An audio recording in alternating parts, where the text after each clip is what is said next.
Warning! What you are about to hear contains explicit language, adult themes, and potentially disturbing content. The views and opinions expressed are those of the hosts and do not reflect the opinions of anyone else, anywhere, ever, in the history of the world. This podcast is intended for an immature audience and should not be listened to by anyone, anywhere, ever, in the history of the world. You know, fuck it. You've been warned.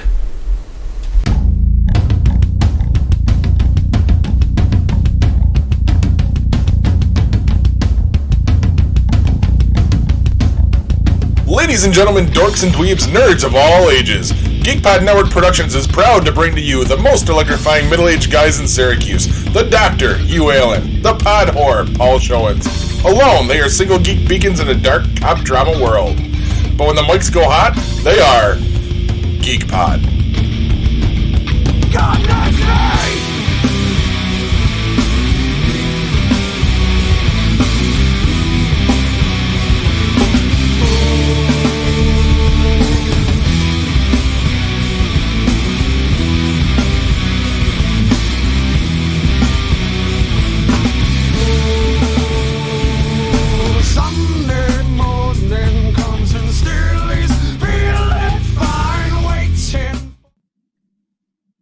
Hello and welcome to this week's edition of GeekPod. I'm your host, Paul. I'm Hugh. And I'm Corbs. Welcome back, guys. Look at this. We're actually on schedule so far. Yeah, I mean, it's kind of surprising. That's a first. I know. I almost thought about texting you guys earlier, being like, yeah, we can't do it tonight, guys. But that would have been hilarious. And that would have been typical. Yeah, that's what I was going to say. It would not have been a surprise at all. Gentlemen, and I know one of us already got a head start, and I don't even know if Corbs is doing it, but let's catch a buzz. All right. And that was Corbs is not doing it. I already have a glass, so. All right. Do you want to talk about what you're drinking? Is it anything special? Absolutely. It is something very special. And the reason I started early is because we celebrated my birthday today. Yesterday was my actual birthday, but we both had to work, so we celebrated today. My wife made dinner and a cake. And I started off my day. I mean, you know, my favorite beers are stouts, especially Founders Kentucky Breakfast Stout. Nice. So it occurred to me, you know what? I love breakfast stouts. I've never had one with breakfast. So that's what I did today. I got some microwave burritos, which I know you probably think, ew, especially for a guy that likes to cook. But one of my favorite breakfasts is a couple microwave burritos and some taco sauce. I love it. You know, for breakfast, Mexican for breakfast is great. I had that. And one of these, this is Founders Kentucky Breakfast Stout Maple Mackinac Fudge. This is their normal breakfast stout, which is already made with coffee and chocolate, but with the additions of maple syrup, Mackinac fudge flavored coffee. Mackinac fudge is something I guess is specific to Michigan, and more chocolate. And it's aged in bourbon barrels, and it is fucking delicious. Probably the biggest difference between this and their other KBS, and I do miss it a little bit. Normal KBS has a boozy hit, and Paul, you've had it, and you know yes. It's got that boozy hit. The extra chocolate and coffee kind of cover that up. Really? So I miss it a little, but in its place is a larger amount of chocolate and coffee than you get in the regular KBS. I mean, this is fucking dessert. And that's awesome. My birthday cake this year, I've been joking about asking for a stout cake because that's a real thing. And of course, my wife is like, well, you know, I don't want to make a beer cake. Oh, you just want a cake that tastes like beer, because she doesn't know about stout cakes. And then she's been watching the Great British Bake Off bullshit on Netflix, whatever that is. And she's seeing that they do that. You're putting, you know, beer and stout and cakes is an actual thing. And when someone else says, no, it doesn't taste like beer, then she finally believed me. It's not going to come out tasting like beer. Wow, Paul, that was a reaction. I saw that. That was. I just didn't want to derail your stuff, so I tried to do it quietly. Well, she decided to go ahead with it. And so she made a chocolate stout cake with it's like this crazy buttercream that has meringue whipped into it, but also with coffee. It's like a mocha coffee buttercream with a white chocolate ganache. It was just fucking delicious. I mean, oh my God, I wanted to rub it all over my body. It was amazing. That's a bit much. I was gonna let that one just go. Yeah, dude, you haven't tasted the cake. I don't think I need to. I'm pretty sure my my blood levels like just went up 20 points just into the description. They would. Well, good. It sounds like you had a good birthday. I'm glad to hear that. Overall, it started off badly though, because my plan for the day was to get up, have breakfast, and then I was going to play Assassin's Creed Valhalla all day until Nice. dinner time, right? Okay. No, not nice, because I go to fire up the game, which I played yesterday, and I can't load my save. Keep trying to load my save. Start looking online. It's a problem that's been there since day one, and I've not run into it. All my saves are corrupted. I uninstalled and reinstalled 3 times. No good. All of my 39 hours of progress is gone. And I'm not even going to try to play it anymore until they fix it. Until they fix it. So that was a few hours of me trying to fix this. This is a pretty big chunk of my, celebration time already. So I'm like, okay, this really sucks. But before I got Valhalla, I had been started playing Fallout 76. I really liked that. You know what? I'll just go ahead and I'll play that. Nope, can't find the fucking game. Nowhere to be found. Looked all over the house, looked under shit. Cannot find it to save my life. I'm just like, what the fuck? You weren't supposed to play today. Yeah, basically. I am going to show you though, just so we can be done with my birthday stuff. Because I'm sure Corbs didn't see this. This was my birthday gift from my wife. That it is a really NECA. Cool. It is. It's the NECA Ultimate Pinhead from Hellraiser. Okay.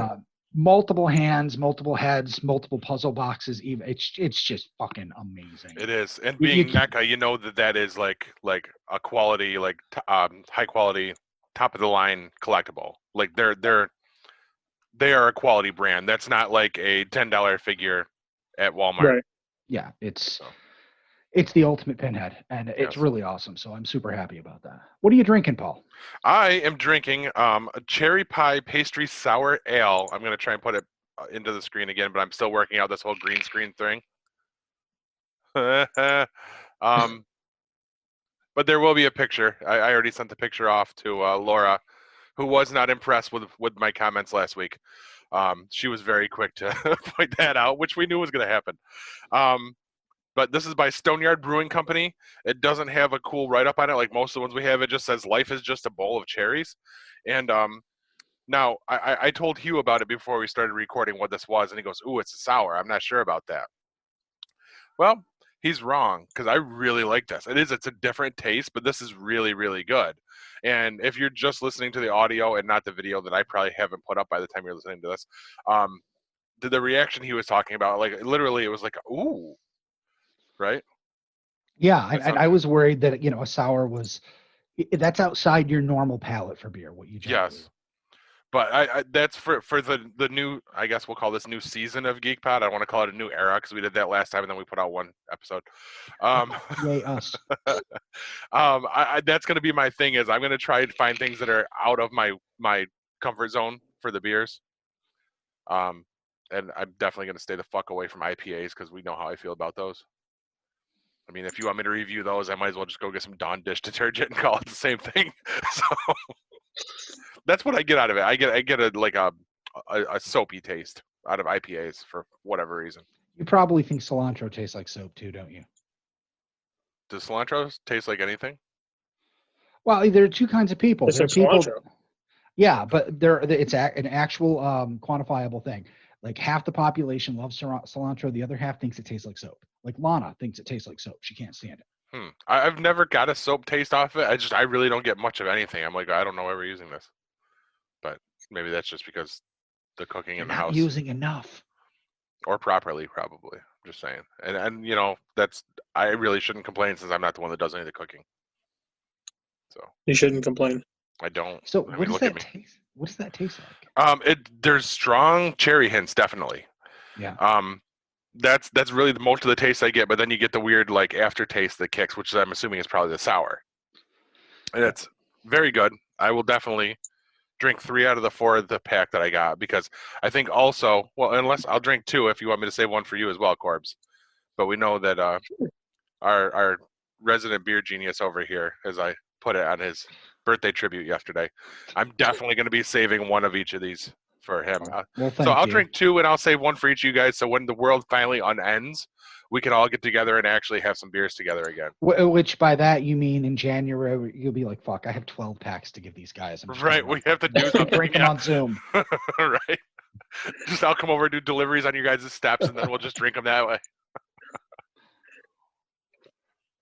But I'm digging it. There was also an apple pie there, but I wasn't going to spend $30 on 8 beers this week. Understandable. So I did it on 34 beers instead. I had to get the 30 rack of Bud, for everyday drinking. Do you know what we're missing right about now? Our beer fest that we normally do. That's it, usually in January, yeah. Yeah, that's too bad. Because when I was going through looking... No, unfortunately. Because when I was going through searching for pictures for your birthday tribute, Hugh, I ran across those ones from you hanging out with Founders Guy, and I was like, oh, that was so much fun. Yeah, Dennis. Yeah, that's right. New York, Drink New York is actually doing a bunch of online Zoom things. So basically, you send them like $50-$60. They send you a box of beer, and then you all get on a Zoom and you get to talk to the brewers about it while you drink it. It's definitely interesting. It's a little pricey. I mean, I think you get $50. I think you get like 3 beers or 4 beers plus access to the Zoom thing. I mean, it's definitely a great way to get around COVID, but that's a little rich for my taste. And it's still not the same. You know what I mean? No. Like half the fun is that it's being there, interacting with everybody, playing cornhole for the first time and realizing you're horrible at things like that.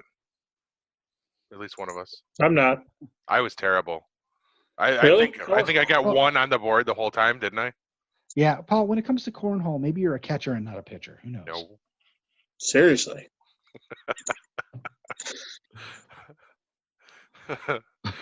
He's writing it down. Son of a bitch. I came up with another good title.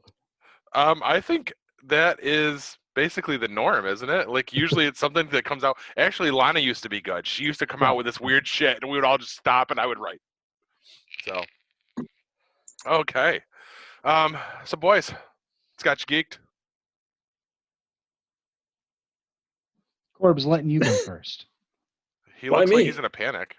I didn't know. I was like, what's going on? Who's talking? What? It's typical with us, though. I mean, to be honest with you, nothing's really got me geeked.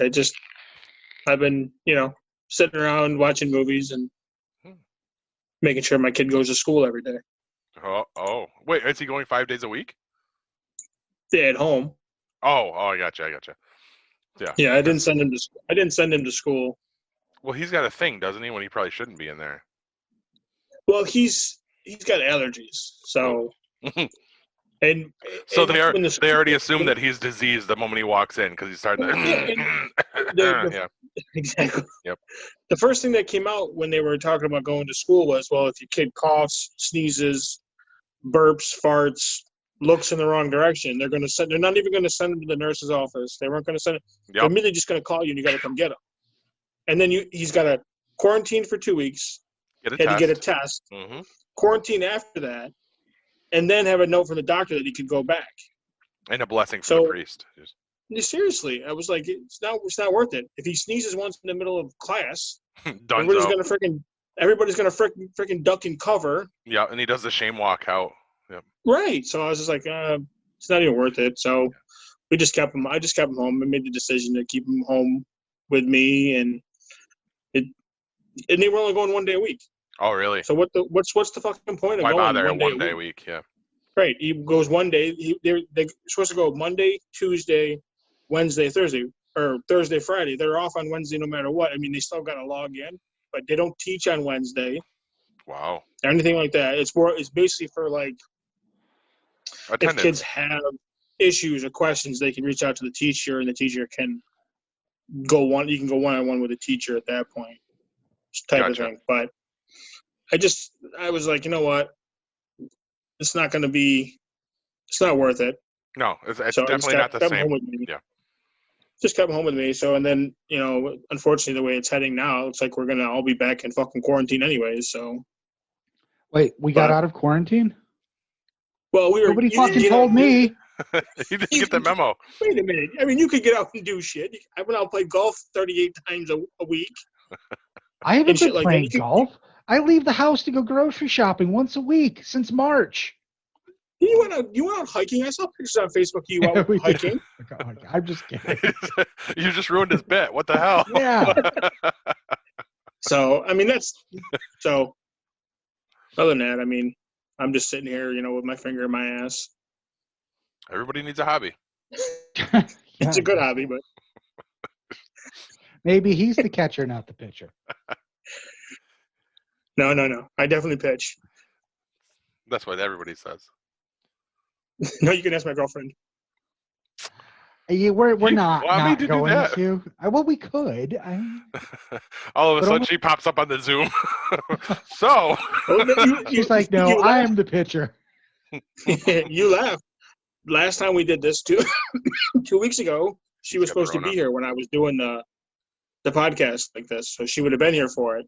And then Monday is her birthday is on Monday, so we were supposed to spend tonight together, but she had a COVID scare. Ooh, so she had to go get tested. So she got her results and she's negative. So that's good. That's good, but I'd already made plans for to go. Yeah. Well, yeah, we rearranged things. And my ex's birthday is actually tomorrow, and my son wants to go and see her tomorrow. So I told her that I'd bring him down.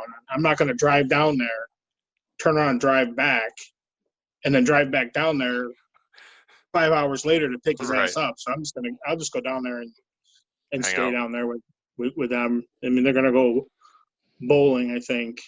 So I'll bring my bowling ball and bowl, I guess. There you go. So just for something to do again to get out of the fucking house. Right. So, but other than that, I'm just sitting around doing nothing. I did laundry today. That was my big thing today, was laundry. That's important. Well, Mom's not here. She went to Virginia for Thanksgiving. She had to get the fuck away from you is what it was. Well, she's like, all you do is sit there with your finger up your ass. It's disgusting. Yeah. I need to leave. This is uncomfortable for me. I'm out of here. It's uncomfortable to watch. At least her and my sister went to Virginia. It looks painful. Yeah, her and my sister went to Virginia to see my aunt for Thanksgiving. So when they came back, I made sure, because Virginia is kind of a hot spot right now with the whole COVID thing or whatever. Boom. So they went and got tested. So my mom's been staying with my sister. They got their results back. They're both negative also. So mom can finally come home. She'll be home tomorrow. Hey, Paul. She's been gone since the Friday before. I'm sorry, what? Have you been tested? I have not. I've had no need to be tested. I'm just curious, because I haven't either, because we haven't had any need. Right. Because, we don't actually see anybody or the light of day. So. We've had some scares at work, but it always happens when I'm not there. So I'm like, perfect. Nice. I don't got to deal with it. One of the guys I work with, I'm gonna keep him anonymous, obviously. He's ran up against it 3 times by people that they have found out have tested positive, and he's like, what the fuck? He's been lucky every time. Like, he's been negative, but he's been quarantined 3 times because of it now. Jesus. Yeah. Jesus. So that's it for me. I don't know. Fantastic. Fingers and asses. Yep. All right. Well, I'll tell you what has me geeked, which actually kind of has to do with lips and assholes, like Corbs just said. I don't know if you're aware, but the McRib is back. Oh, I'm very aware, my friend. Really back. Not just back, but only in Pennsylvania or Ohio or some other bumfuck place. It's actually back nationwide, everywhere. Every single McDonald's nationwide has the McRib. Now, for those of you that don't know what it is, the McRib is the pinnacle, the mecca of fast food sandwich goodness. Time out. Yes. I'm going to roll back to for those of you that don't know what it is, just fucking turn this off. We don't need that negativity here. Stop. Continue. Paul. I'm sorry. Paul, I am the preacher of the McRib. I want people to come to the church and listen. If they have not heard the word of McRib, they need to hear it now. Okay, continue. Okay? I'm sorry. So the McRib originally debuted in 1980, just in a few restaurants here and there, at test marketing, and then they officially came everywhere in 1981. Believe it or not, was removed in 1985. I didn't know this. It was only around for a few years, which is surprising because I remember having it when I was a kid.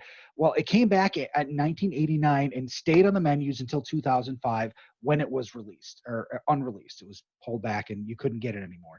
It was still available in some countries after that, but that's always been the scattershot way that it's been around. Ever since 2006, it's kind of been a seasonal thing, but not really, because it usually comes around in the fall, winter time, but not everywhere. It doesn't come to every single area.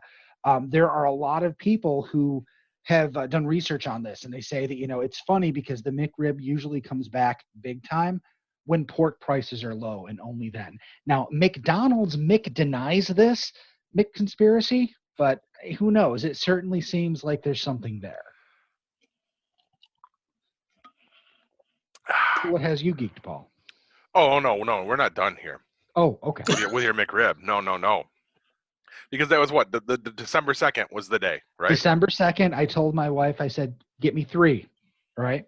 Now, my daughter says, I want to try it, so she buys 4. Avery looks at it, says, nope, I'm not eating that. So guess who ate 4 McRibs in a row on December 2nd? You too? Oh, yeah, after you sent me the picture. Because I'm sitting here at my desk at work, and my phone buzzes, it's Hugh. And I figured he's busting my balls about something, and it is a single photo of 3 McRib boxes.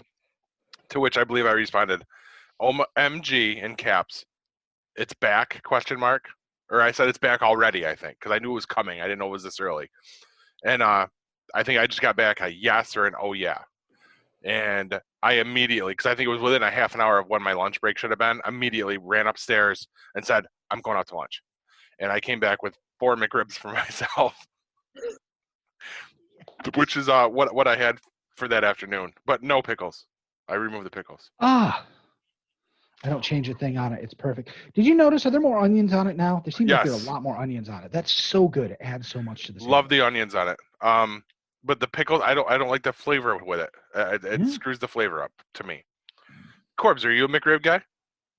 No, I am not. Have you ever had a McRib? I have had it, but it's not my cup of tea. No, because it's a sandwich.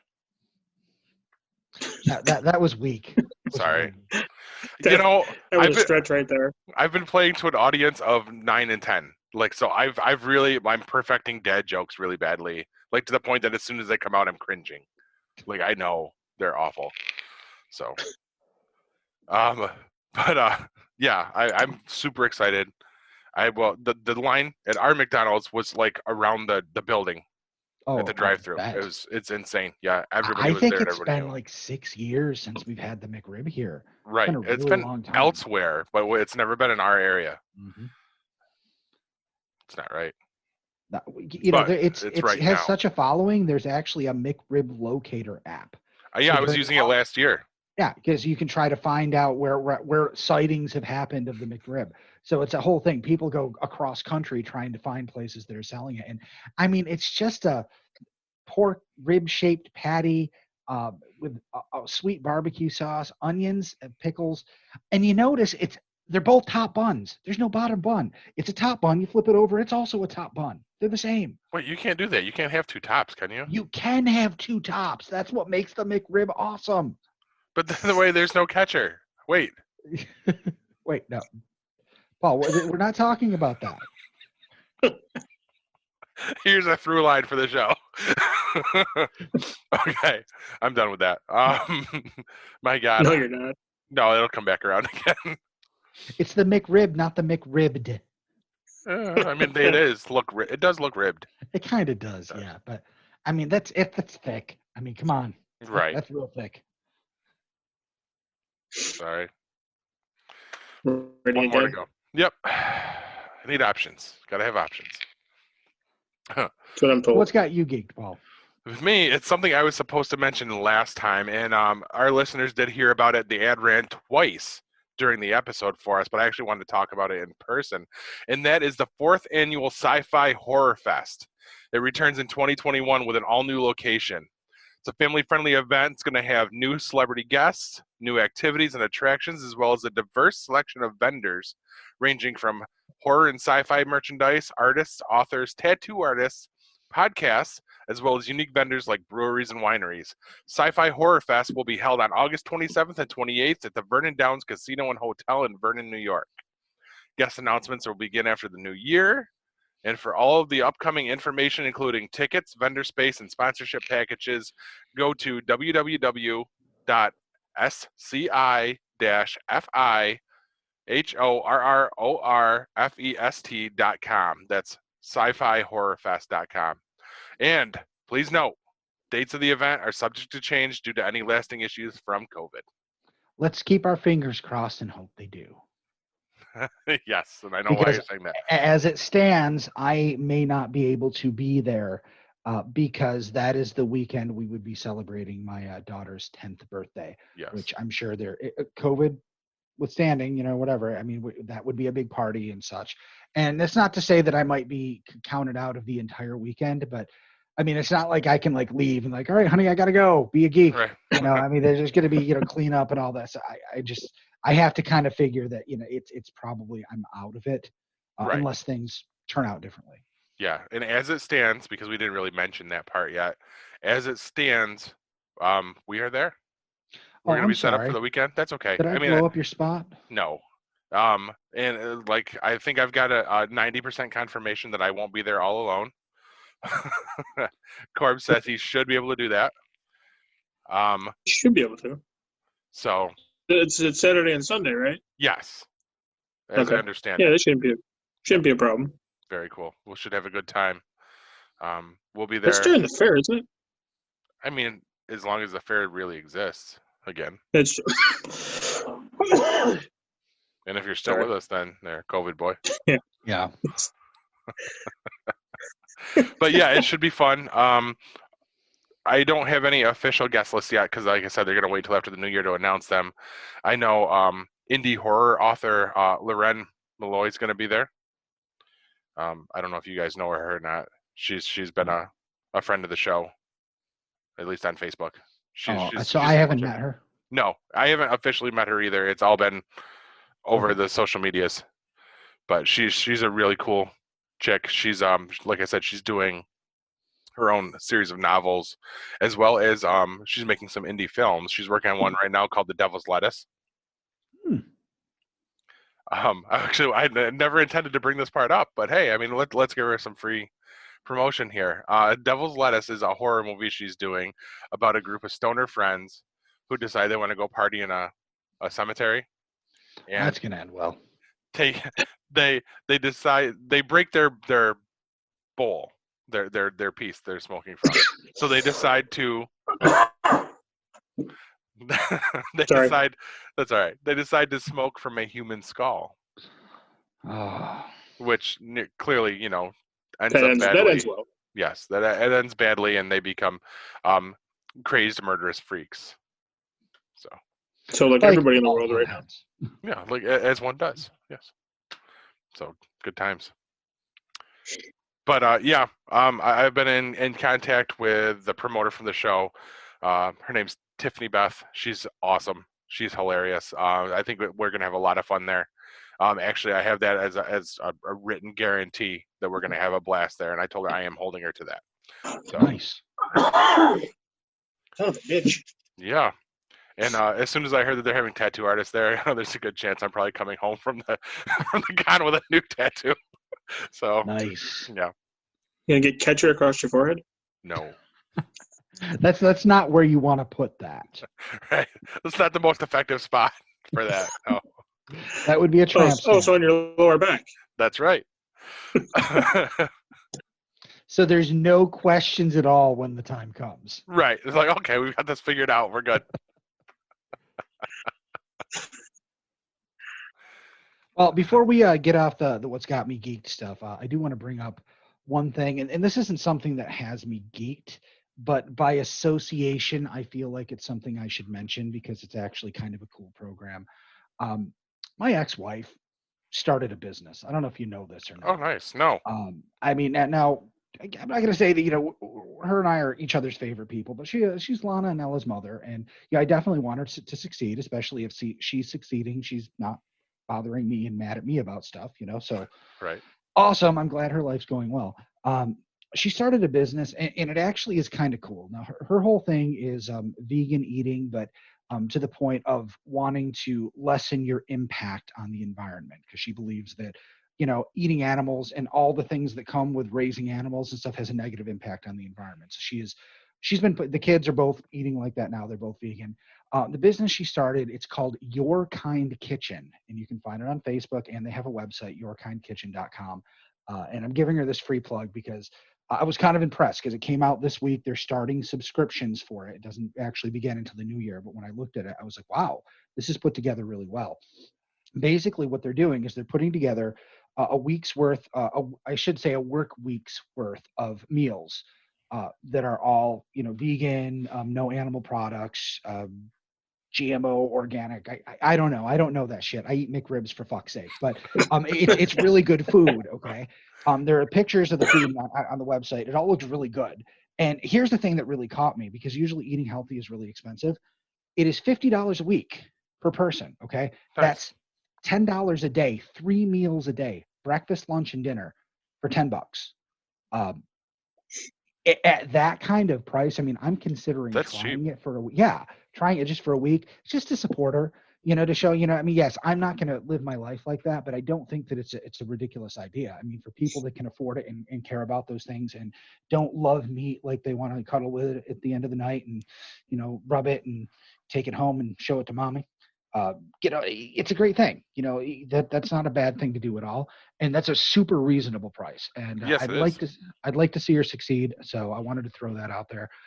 If you do decide to go and sign up, please mention that, hey, you heard it on Geek Pod, because I want her to be like, holy shit, I can't believe he did something nice for me. Right, that could come back and work out well for you. Possibly, yeah. Because I didn't tell her I was going to bring this up. It's just nice. I looked at it, I'm like, damn, I mean, she did a really good job on this. So I'm impressed. And that's that's the last nice thing I'm going to say about Corbs is dying. Leave him alone. That was a joke. Yes. Yeah. Yeah. Because you haven't been awful about her ever, like on or off the mic. So yeah, and we get along, just fine. But I was really impressed, because I mean, I knew that she was passionate about this, but seeing what she put together, I was kind of blown away. That's awesome. Very, very cool. Well, I'm glad to give her a little bump there if we can. Hopefully go check it out, guys. We will link to it in the show notes. And look, I actually kept my word last time too. Everything I said I was going to link to was there. It's the first time you've ever done that. Right. That's why I keep multiple notes here. But on that note, Corbs, you've got a classic movie review coming up for us, right? No, I don't know, classic. These are newer movies that I was watching. So. Oh, okay. Well, I think we're going to hit that after the break. That's what we'll come back to. All right. So stay tuned, guys. We'll be right back. The 4th annual Sci-Fi Horror Fest returns in 2021 with an all-new location. This family-friendly event will have new celebrity guests, new activities and attractions, as well as a diverse selection of vendors, ranging from horror and sci-fi merchandise, artists and authors, tattoo artists, podcasts, as well as unique vendors like breweries and wineries. Sci-Fi Horror Fest will be held on August 27th and 28th at the Vernon Downs Casino and Hotel in Vernon, New York. Guest announcements will begin after the new year. For all up-to-date information, including tickets, vendor space, and sponsorship packages, go to www.sci-fi-horrorfest.com. Please note, dates of event are subject to change due to any lasting issues due to COVID-19.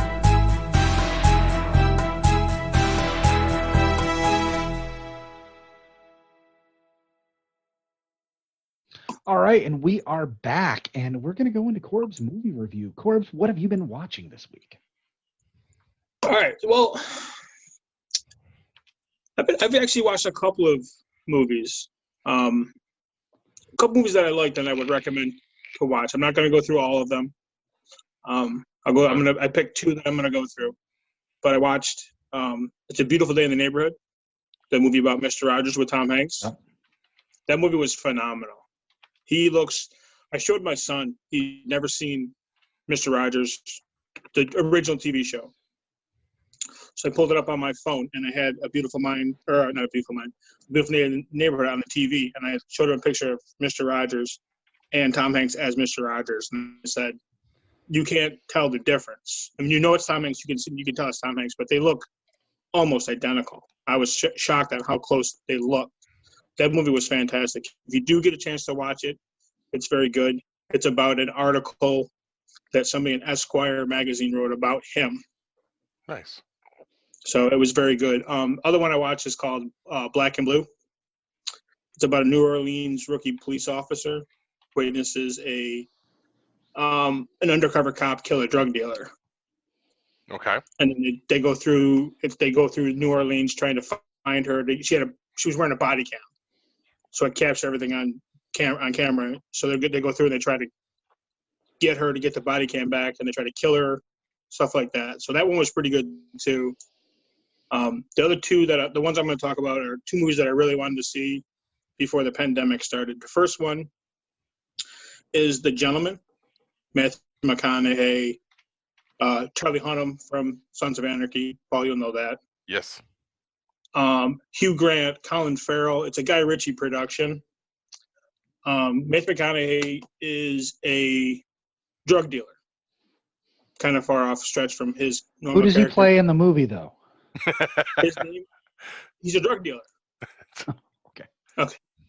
He's not Watterson from Dazed and Confused type guy.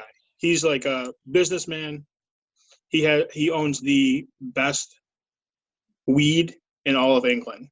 Everybody buys from him, and he's looking to get out of the game.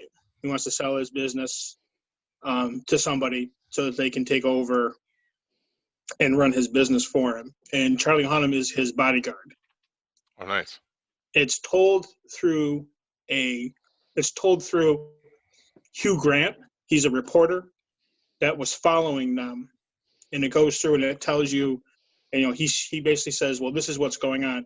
I know where all your stashes are. You're going to pay me, I think it was $150,000 or $2 million he wants. Oh, wow. To not release the stuff to his editor.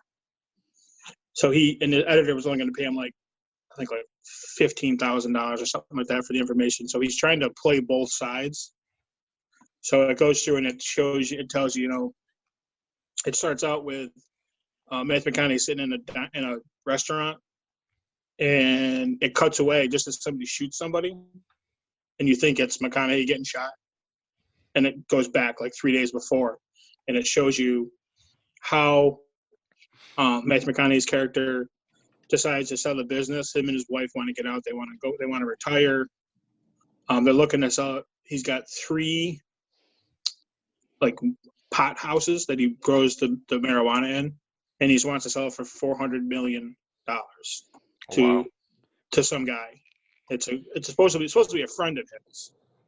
Well, what happens is his friend double crosses him and robs one of the places and steals all the weed out of it to try to drive the price down for him. And it goes through. It shows you how they handle the business. Like, they kill a few guys. A few guys kill themselves. Like I said, Charlie Hunnam is his like right hand guy, Right. And he's the one that does a lot of the killing, which is pretty funny because you look at him in the character and he's like almost like a real timid guy, and then when he has to be, he flips it and basically goes Jax Teller on everybody. Nice. Which is nice. So it was a good movie. It was one movie that I saw when it came out, and obviously because it had Charlie Hunnam in it, I really wanted to see it. But it hit just before the pandemic started.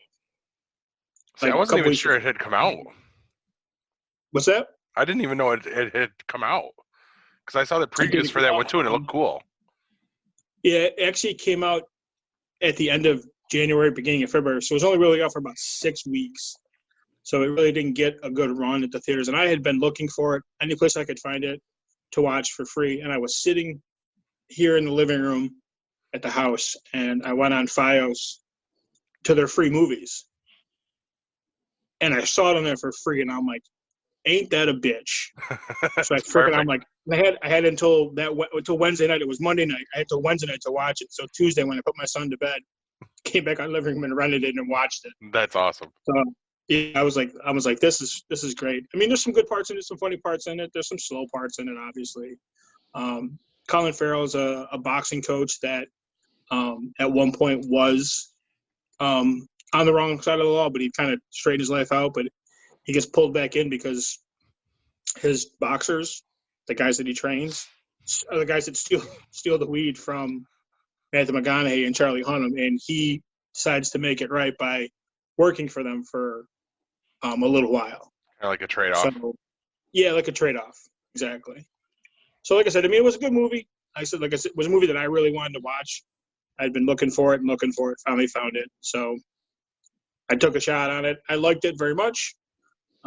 So you guys can, if you guys find it or whatever and watch it, let me know what you think. And then the other movie I watched, which you guys will both think to yourself, how the hell did he end up watching this movie? And it was another movie that I wanted to see that was coming out. It's called The Hunt. It's a horror movie. It's a horror thriller. Exactly. I saw that, Paul. Another movie, and for some reason, it looked interesting to me, and I was like, you know what, I'm gonna take a chance on it. So again, I've been waiting for it, looking for it, trying to see when it was coming out. It was on the free movies. Nice. So I was like, shit. Well, I'm gonna watch it. And my girlfriend was here last Friday night the Friday after Thanksgiving, and I told her, I said, we're gonna rent this movie and watch it because I wanted to see it. And she said the same thing. Like, I can't believe you're gonna watch this movie. It's a horror movie. I said, well, it's not really a horror movie. So a couple things about it. It was pushed back. It was supposed to come out September 2019. Got pushed back because of the 2 mass shootings around that time. The other thing is it came out March 11th of this year. So basically when everything was shutting down. Yeah. Yeah, just before everything shut down. So it was one of the first movies that went to streaming. Nice. That it was them and Trolls. They put that on. You could rent it on it at that time, and it would still go towards their gross for their movie. So basically, the movie is it stars. First of all, it stars a couple people that you probably won't know, but it stars Emma Roberts is in it. Okay. Ethan Suplee. I don't know if you've seen remember the Titans. Ethan Suplee. Yeah. He played Willem in Mallrats. He was Randy in My Name is Earl. Yep. He was the weird kid in Butterfly Effect. Yes. Yep. He was in all those. But the kicker of it is he has lost he's lost a shit ton of weight. Like an entire human being. Yes. Basically, yeah, like a Jonas. I've seen the pictures. Yes. Yes. He looks very good. It was for health reasons. He lost all the weight. Looks very good. And then the big actress that's in it is Hilary Swank. Okay. Yep. She plays a CEO of a company that puts out a text message. She's got a group of people that she text messages with. They're talking about this thing called the hunt, and that they hunt for what they call deplorables. Basically, it's people that are don't have families. Yeah, they're basically the bottom feeders. They don't have many people that are looking for them or whatever. So what they do is they go and capture these people. They put them on. They drug them, put them on a plane, then fly them to this remote area, and then release them into this field. And they're all got basically ball gags in their mouth. That they've got. There's a key that you have to unlock it, and they give you a set of guns and knives and weapons and all that stuff. You think that they're going to be hunting each other, but there's a group of people there that are hunting them, which is weird at times. But I mean, I was watching it, and like 10 minutes into it, people are being just picked off left and right. Emma Roberts, she's a big actress. You figure she's the star of the movie. She's the first one killed. Nice. Which I was like, holy shit! Even my girlfriend said she didn't last long. So it goes about talking about another girl in it. Her name is Crystal, and she is from the South, like Louisiana, Mississippi, somewhere in that area. Ironically, there's 2 girls by the same name in the same town, different middle name. And they picked up the wrong girl. And this Crystal is a former vet. She was over in Afghanistan, 3 tours in Afghanistan type of thing. And she turns the tables and she freaking kills everybody. And I mean everybody. She just kills anybody who gets in her way. And it's one of those things you're looking at it going, how does this happen? I mean, how do you how did you screw that up that bad? And she ends up, at the end, having to fight Hilary Swank's character, who you guys know. I mean, she was the girl playing a guy in Boys Don't Cry. That was her first movie. So in that movie, she's this little thin person. In this movie, she's ripped, and it's pretty wild. The fight that they had was pretty good, stabbing each other with like, not like food processing. Everything. Yeah. Well, food processing blades, like the things you put in the food processor that spins around. Oh, okay. They're stabbing each other with those things. You know, they hit each other with frying pans, and I mean, it's just wild. So I was kind of shocked at how good. I was actually shocked at how good that movie was. I would actually recommend that movie to anybody who is into stuff like that. So that one was pretty good. So, Nice. I mean, those are two movies that I watched that I really enjoyed. I enjoyed all the movies I watched, to be honest with you. Actually, I watched Bad Boys for Life, too. So, which, I don't know if you guys, I'm sure you've seen Bad Boys. Yeah, I've seen the first two. I haven't seen that one yet. The last one was pretty good. I mean, I guess they're going to make a fourth one, I guess. They're talking about doing a fourth one, too. So, but the other thing that I picked up this week is another TV show called Big Sky. Have you guys heard of that one? It sounds familiar. Heard of it, yeah. Okay. Hey, you guys haven't watched it or no? Okay. Nope. I watched the first two episodes. I watched it because Ryan Felipe was in it. Mm-hmm.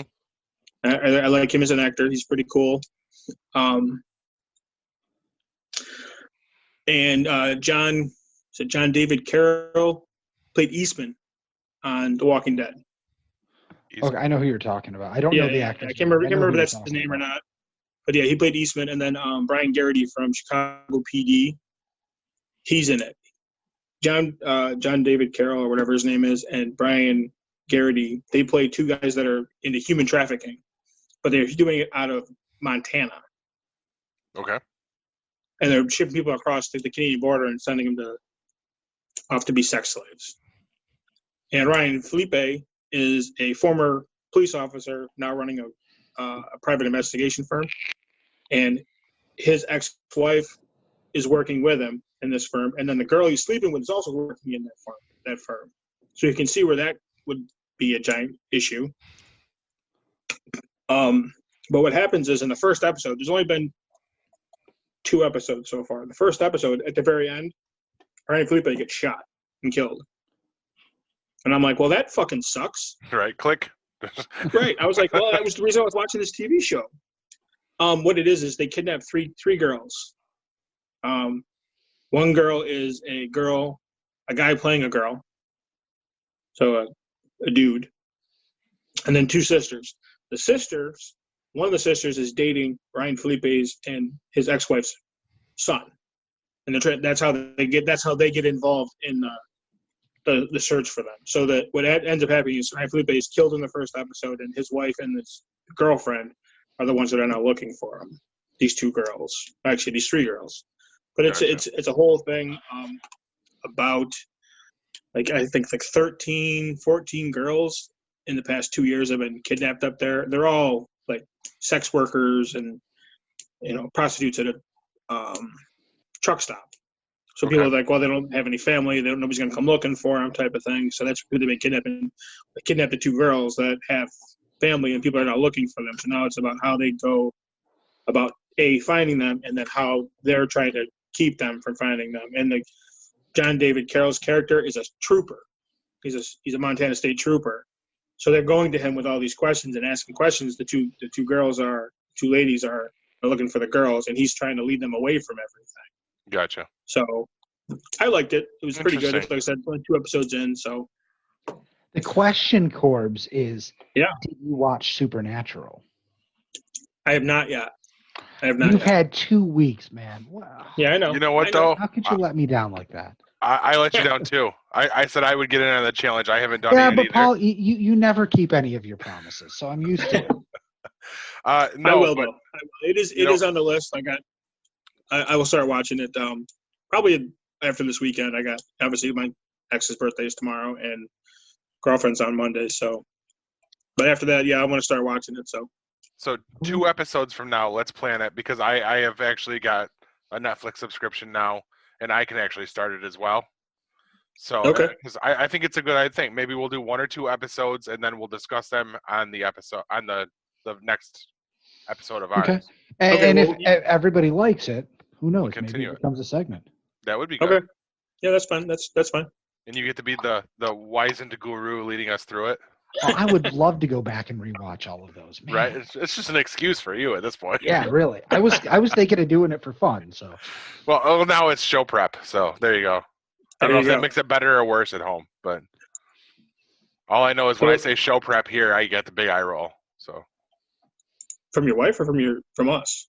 Not from you guys. We're not at home when he says that. Right. Hey, it's a good point. He's got a point there. Paul's like, show prep, we both pop up, in the window. Right. Kristen's like, what are they doing here? I said show prep. Will you stop doing that? So that's all I got, fellas. Those are the 2 movies. I will have some more movies to give you guys next time. So now I know Laura was very interested because that's how. Did she text you today? She said she was going to. Yeah, she texted me. Yeah, she's very interested in doing in you following up on that the classic movie review segment that we had talked about last episode. Yeah, she mentioned something. Oh, what classic movies are you going to do this time? And I'm like, well, I'm not doing classic movies because I watched a couple of newer movies that I really wanted to see. So she can deal with it. So yes, but I think we may have gold there, especially with the reading of the like already printed review and then your review of it. So yeah. She was pushing hard on that one. So all of a sudden she's a fucking producer. What the hell? Seriously, what the fuck?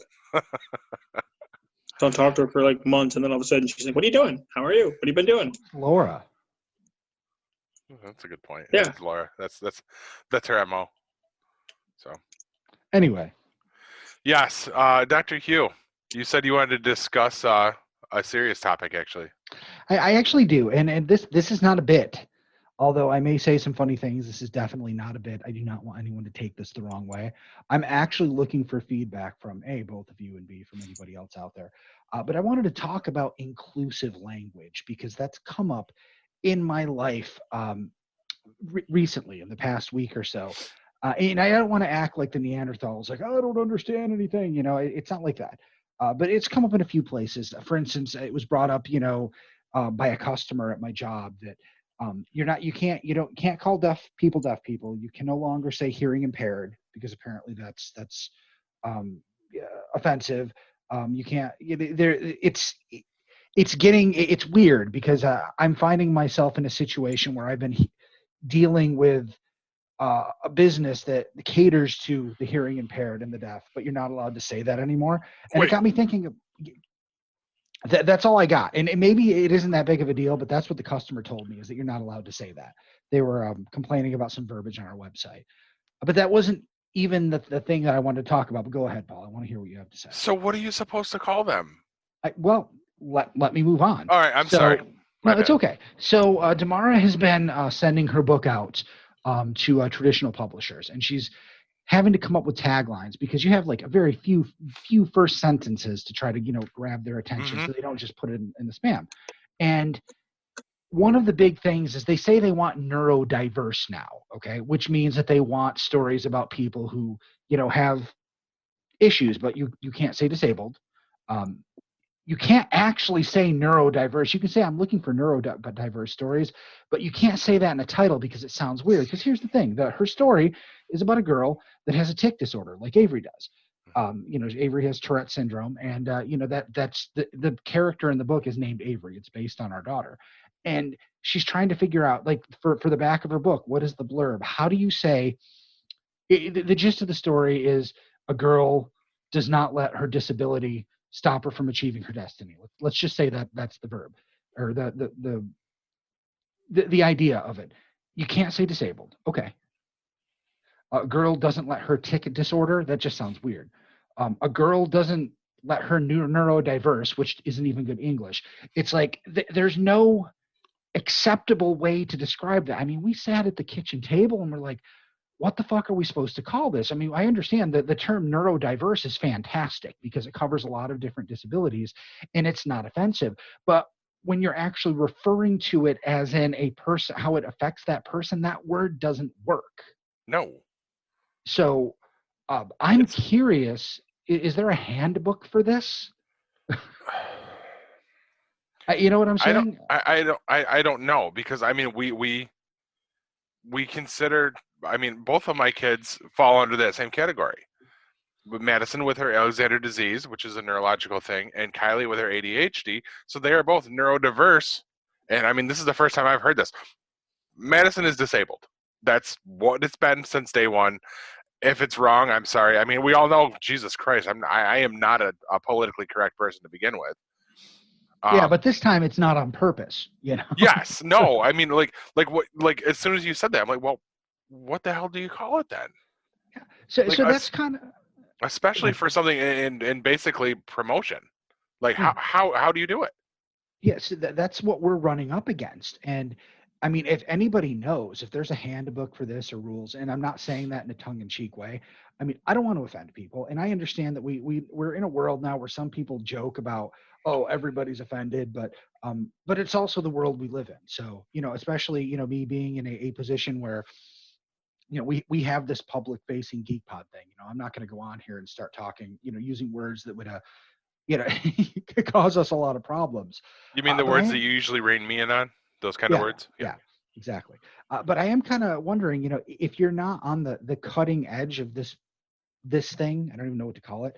How does one, you know, figure this out? How does one navigate those waters? Because there, at least in our lives, there's a situation, a specific one, where we need to be able to express that idea in a way that's going to capture attention, get the point across, but isn't using language that people find offensive. I mean, I can understand why disabled could sort of be defensive, but you know, we were talking like, you can't say, you know, she doesn't let her handy capable disorder stop her from achieving. There's no word that my brain can think of that works there. No, that's without it being deemed offensive. Like, how do you do it? Like, I mean, like you said, you can't even say handicap now. It's got to be capable. And I mean, and then I did make a joke to my wife. I'm like, are we going to come around to the point where handyman isn't offensive anymore? I'm so confused now. You know, at this point, I'm starting to think maybe that was a positive role model. Right. And for our younger set listening or watching here, handyman was a bit on In Living Color, which was, oh my God, it was such a better time back then. Yeah, well, you know, I'm not going to say that because that's like saying, slavery, it was such a better time back then. We weren't, the idea was he was a handicapped person, but he was also a superhero. Yes. So he was doing like handicap things, like with the arms, but trying to save people. And I mean, it was funny. It was the first time I saw a handicapped person, you know, on TV probably. I mean, I was fairly young when that came on. Yes. I didn't see it as offensive at all. And I'm sure that it was, but at the time I didn't see it as offensive. But then as time went on and we grew, we decided, hey, that was a really offensive portrayal. You know, kind of on par with like blackface and things like that. But if we're coming around to handy capable again, you know, I'm just kind of wondering, is it coming full circle? Right. Now, is he going to be celebrated? Yes. Yes, because I mean, what he was a handicapped person that was a superhero. So I mean, maybe it was a positive thing after all. I don't know. I just want to know how to help my wife write the blurb for her book. Now I have a mission to try and help figure that out too. All right. Yeah, that affects us both. Well, no, the book doesn't. That's all you. Yeah, you know it. Well, that's it. That was my thing. I just wanted to throw it out there. Not where I thought you were going with this when you told me you wanted to talk about inclusive language. Yeah, I kind of figured. You know. That's why I was dancing around it. I wasn't sure how to go there. Yeah. Oh man, is this going to cause us problems? Are we going to get fired from Podbean? Right. We'll be the first podcast kicked off. I actually thought this was going to be more in line with Elliot Page. Oh no, not at all. Although that came out of left field and it kind of shocked me. I was like, oh wait a minute, he's still around. I didn't know. I didn't even realize that's who it was until like 3 days of news articles popping up in my feed. And then I go on 4chan and they have a picture of, can you believe this is Elliot Page? And then it shows Ellen Page. I'm like, what? Well, I'm like, oh. When they mentioned X-Men, that's when I was like, oh, okay, Kitty Pryde. I do think it's cool that he's continuing to play the same role on Umbrella Academy, though. That's pretty cool. Neat. Yeah. So, and because you brought up, and then after this, I swear we'll go into your news segment, Hugh. Okay. Because you brought up the supernatural thing, did you see that Jared Padalecki's got a new job already? Oh yeah, he's had a new job for a while, and I'm gonna watch the first episode just it's to support. I don't know if I can stomach that though. Corbs, this is right up your alley. One of the brothers from Supernatural is the new Walker, Texas Ranger. Okay. Is this where I edited in crickets for a second? Walker, Texas Ranger is Chuck Norris. Not anymore, my friend. No. Not starting what, next Norris. week? I think the new show comes out next week. Well, Chuck Norris better be in it somehow. Grandpa Walker, Texas Ranger. Seriously, who comes in and does all the ass kicking at the end. Exactly. I have to imagine that's going to be a super weird experience for me after watching him in one role for 15 years. And now he's a role in a TV show that I wouldn't watch unless you paid me. Right. I saw it. I think I was fast forwarding through maybe Tell Me a Story or Swamp Thing. And I see the ad for Walker, because they don't even say Texas Ranger anymore. Just Walker, and then you see the badge go flinging against the wall. I'm like, what the fuck is this? And then I hear his voice. I'm like, what the fuck? So, yeah, I've got to at least watch the first episode as well and find out how much of a train wreck this is going to be. And his real-life wife is playing Walker's wife in the show. Oh, nice. Yeah. That's not nepotism at all, is it? Or well, I mean, they met on Supernatural, okay. So she is actually an actress. She's legit first. Yeah, gotcha. But I'm sure they offered it to him, and I mean, I'm sure I don't want to say it was nepotism, but it probably was like, hey, we'll take you both because they're both CW actors already. Okay. We've wrapped up your inclusive language. We have. Fantastic. Anything to add before we move into the news segment? Corbs? Sorry. Nope. All right, then let's go right into the news. First up is Netflix and chill with movie theater butter. This is probably going to leave even more stains on the couch than before. WB is releasing their entire 2021 slate to HBO Max. Day and date. Is that how they say it? Basically, these movies are coming out in the theater and coming to HBO Max on the same day. They're going to be there for 30 days, after which they will be taken away so subscribers can watch them for the first 30 days. And then after that, they'll continue playing in the movie theater. This has caused a huge uproar. The head of AMC Theaters is kind of freaking out about this, saying that this is going to destroy the theater experience. Mm-hmm. That's what they're saying. Sorry. I always wait to the end. That's what they're saying. This is the death knell for movie theaters as we know them. And it's possible. And you know what? I want to throw this out there. I mean, I don't go to the theater very often anyway, but I've always said, man, I'd be willing to pay about as much money as I pay for two tickets and some popcorn if I could watch the movie in my home. Right. Sit home in your underwear. Yes. If they can, even if they don't make billions, but if they make close to billions, I mean, we've already seen that this can work. They're making money in the pandemic. I don't necessarily think it's a bad thing. It does mean the theater, the movie theater, or movies in general are not going to be $1 billion industry anymore. But if that has them scale back a little bit, some more practical effects, some more thoughts on the things that they actually put out, I'm not saying that they're cutting some fat, but it wouldn't necessarily be a bad thing. Like, for instance, the first big movie to hit, Wonder Woman 1984. I'm sure it's going to be fantastic. You know what? I'm also sure it would be fantastic if they cut back on some of the crazy big CGI stuff and concentrated on some of the character moments as well. There are ways you can make a movie impactful without throwing millions of dollars in special effects at it, which is really what blows up the budget these days. They did it for decades. Yeah, they did. And people are still doing it. Indie movies are going out there with practical effects. And I mean, Okay, instead of spending $300 million on a movie, you spend $200 million on the movie, and you still make you spend a little less, but concentrate more on the things that don't cost so much money. I mean, yes, you can't do Avengers Endgame without a lot of special effects, but you know what? You could do Captain America: First Avenger with a few less special effects. Totally. More movies like that lead up to big ones that will make money anyway. Moving on, representation in space. Nielsen reports that sci-fi and horror shows are doing a better job overall of representing women, people of color, and the LGBTQ community. Believe it or not, that kind of surprised me. Overall, women are underrepresented in just about everything except for news. And overall, all of those groups are getting more representation now. But still not as much as, I mean, still most shows are just white people doing their thing. I found it was interesting that sci-fi and horror shows are kind of leading the charge. Well, sci-fi not so much, but no, horror shows, yeah. But horror shows definitely, I found that interesting. Finally, Fear Another Year. Fear the Walking Dead has been renewed for a 7th season, ahead of the second half of this season 6. Apparently AMC is still, betting hard on The Walking Dead, even with all the craziness going on.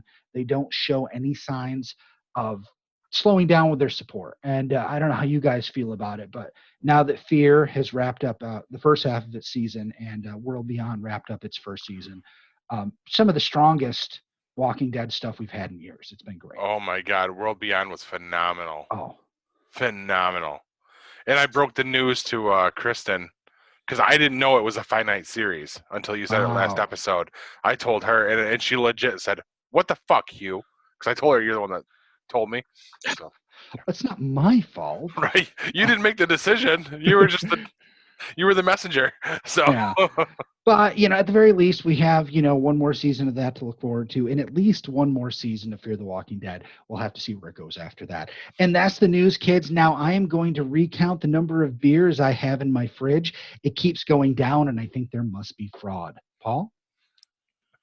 And on that note, I think we're going to go to break again, and then we will come back and wrap this show up. The 4th annual Sci-Fi Horror Fest returns in 2021 with an all-new location.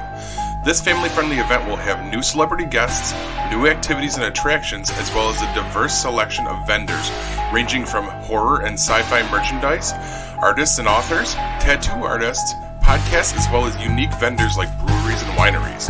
Sci-Fi Horror Fest will be held on August 27th and 28th at the Vernon Downs Casino and Hotel in Vernon, New York. Guest announcements will begin after the new year. For all up-to-date information, including tickets, vendor space, and sponsorship packages, go to www.sci-fi-horrorfest.com. Please note, dates of event are subject to change due to any lasting issues due to COVID-19.